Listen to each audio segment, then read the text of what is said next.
verse 3. And again they say, Alleluia, praise ye the Lord, and her smoke rose up forever and ever. You know, forever and ever is a Hebraism that means fini. When something goes up in smoke, where does the smoke go? It just goes up into nothingness forever. It never comes back. Okay, basically. There is a acrostic psalm in the great book of Psalms that gives this Hebraism in detail. I'm not going to go into it. It is an acrostic psalm by the very letters of the Hebrew alphabet, and the number of stanzas, sentence lines in each verse of the song sets aside 3 separate verses. And I'm just simply going to give you the question, why is it that it seems like the wicked always prevail? Why is it like they always win?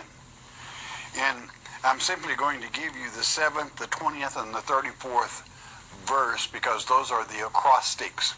This happens to be Duluth in the Hebrew manuscripts. Rest in the Lord and wait patiently for him.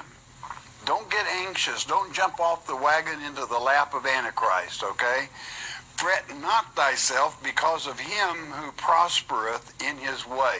Seems to be getting ahead every time. Because of the man who bringeth wicked devices to pass. Again, there's the problem. It seems like the wicked always get ahead and prosper.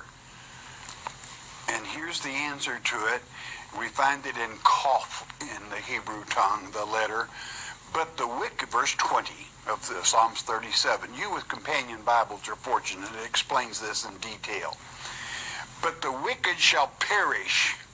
They don't get ahead. The wicked shall perish, and the enemies of the Lord shall be as the fat of lambs. You want to know what happens to them? Listen. Shall be as the fat of lambs, not as the lamb, but as the fat of the lamb, that shall consume into smoke, shall they consume away. In other words, a lamb is roasted on a spit over an open fire, and the fat drops from the carcass into the fire, and the smoke rises up forever and ever. Where does it go? Away. And this is what happens to the wicked at the final judgment, at God's final judgment. And the third part to the acrostic, verse 34, wait on the Lord, be patient, and keep his way, not Satan's, keep his way, and he shall exalt thee to inherit the land. When the wicked are cut off, thou shalt see it. In other words, you're going to be allowed to visually see the doing away with the rudiments, the elements, the bad.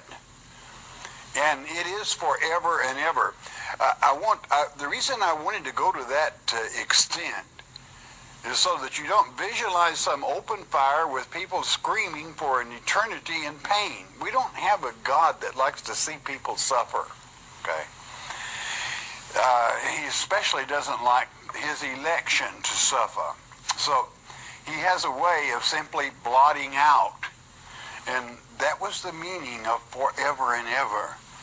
As a matter of fact, you even have a more clear and precise end to that Hebraism forever and ever. In Ezekiel 28, concerning Satan, the king of Tyre, you shall be turned to ashes from within forever and ever. Meaning that's all you're ever going to amount to. And that lets you know, consumed, gone, finished. And we pick it up then with the explanation of forever and ever.